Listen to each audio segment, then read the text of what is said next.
सुप्रभात सारे बच्चों। पिछले कक्षा में मैंने आपको पाठ 2 पढ़ाया था, संख्या बोधक, और मैंने कहा था कि अगले कक्षा में मैं आपको इसका अभ्यास कार्य और भाषा अध्ययन बताया जाएगा। तो आइए हम लोग देखते हैं पहले अभ्यास कार्य। अभ्यास कार्यम, इसमें अभ्यास कार्यम में जो मौखिक है इसको आप याद कर लेंगे बड़ा अच्छी तरह से। पुल्लिंग, स्त्रीलिंग और नपुंसकलिंग में 1 से लेकर के 4 तक संख्याओं को, ये मैं उस दिन समझा दिया था पिछले कक्षा में। और लिखितम में उचितम उत्तरम चिनुत, उचित उत्तर छाटिए। संचित एका बालका अस्ति, संचित एक बालक है। कैसा बालक है? तो शोभनः। चत्वारः खगाः, तो चत्वारः खगा क्या कर रहे हैं? तो उत्पतंती, उड़ते हैं। प्रयागे एका अस्ति, प्रयाग में एक है। क्या है? तो सरिता, नदी।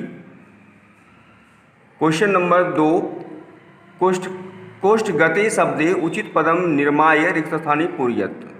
कोष्ठ में दिए गए शब्दों से उचित पद बना करके रिक्त स्थानों की पूर्ति कीजिए। वेदा डैश संति, यहाँ पर चतुर दिया हुआ है, इससे आपको बनाना है कौन सा पुल्लिंग, स्त्रीलिंग या नपुंसकलिंग लगेगा। यहाँ मैंने भर दिया है चत्वारः। तत्र गृहात् बहि पंच मार्जरा तिष्ठन्ति, यहाँ पंच था, पंच ही लगेगा क्योंकि 4 की संख्या के बाद मैंने बताया था कि सभी एक समान होते हैं। अहम डैश मूषिका औपस्यम, चतुर है तो यहाँ पर लिखना है चत्वारः। अहम चत्वारः मूषिका औपस्यम। मम गृहे डैश मूषिकों अस्तः, या द्वि ही लगा हुआ है, 2 भरना है क्योंकि यह पुल्लिंग है। 2 एकस्मिन् सप्ते दिनानि भवन्ति, सप्त 5 के बाद है इसलिए सप्त का सप्त ही रह जाएगा। सप्त दिनानि भवन्ति। अब है भाषा अध्ययनम। भाषा अध्ययनम में निम्नलिखित वाक्यों को शुद्ध करना है। इसमें पुल्लिंग, स्त्रीलिंग, नपुंसकलिंग को ध्यान में रख करके शुद्ध करना है। यहाँ पर पुष्पम वृक्षे अस्ति, यहाँ पर एकः लगा हुआ है, पुल्लिंग लगा हुआ है इसलिए एकम करना है क्योंकि नपुंसकलिंग में पुष्पम है। चटकाः, यहाँ पर स्त्रीलिंग है इसलिए यहाँ पर तीसरा करना है, तीसरा चटका उत्पतन्ति। अस्मिन् गृहे चत्वारि सदस्या वसन्ति, यहाँ चत्वारि गलत है, चत्वारः होगा क्योंकि बहुवचन में है, पुल्लिंग में है इसलिए चत्वारः। उद्याने चतस्रः बालका क्रीडन्ति, इसलिए यहाँ स्त्रीलिंग है इसलिए यहाँ पर पुल्लिंग लगेगा, बालका पुल्लिंग में है। चत्वारः। द्वे बालको आपनम गच्छतः, बालको पुल्लिंग है इसलिए यहाँ पर द्वे नहीं होकर के 2 लगेगा। संस्कृत भाषा में अनुवादम करें, इसको आप अनुवाद घर से कर करके आएंगे, ये होमवर्क आपके लिए रहा, इसको अनुवाद बनाए करके आएंगे। और तीसरा नंबर, रेखांकित पदेषु अशुद्ध संख्या शब्दान रूपानाम परिवर्त्य शुद्धम कुरुत।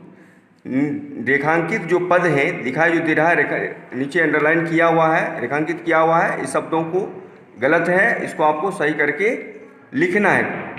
तो यहाँ पर तीसरा बालका लगा हुआ है तो यहाँ शुद्ध करके बताया है त्रयः बालका। फिर ये एकम बालः तो एकः बालः। तीसरा पुस्तकानि तो त्रीणि पुस्तकानि। चत्वारि वेदा, चत्वारः वेदा। चत्वारि बालाः, चतस्रः बाला। 2 फले तो द्वे फले। एका पुस्तकम तो एकम पुस्तकम। चत्वारि मयूराः, चत्वारः मयूराः। चत्वारः कदलीफलानि तो चत्वारि कदलीफलानि। विशेष आधारे संशुद्ध संख्या शब्दानां प्रयोगे कुरुत। विशेष के आधार पर, विशेष के आधार पर, विशेष मैंने बताया था जिसकी विशेषता बताता है उसको विशेष्य कहते हैं। जो विशेषता बताते हैं विशेषण, और जिसकी बताते हैं विशेषता उसको कहते हैं विशेष्य। तो उसी के आधार पर शुद्ध संख्या को शब्दों में लिखना है कि कौन सही होगा। अंगुष्ठो, यहाँ पर विशेष अंगुष्ठो है इसलिए उसके अनुसार से लगा है यहाँ 2। यहाँ कुकुर है, एक वचन में है, पुल्लिंग है इसलिए यहाँ पर एकः लगा। यहाँ देख रहे हैं एकः, एकम, एका है तो इसलिए यहाँ एकः लगाए।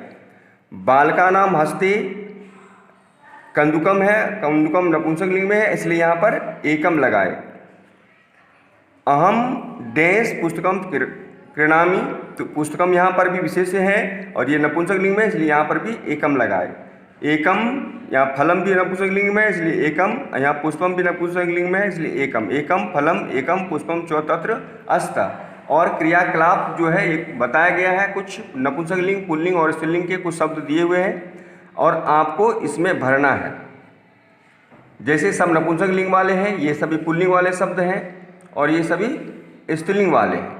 तो जैसे एकम फलम पतति, द्वे पुष्पे अस्तः और त्रीणि पत्राणि सन्ति।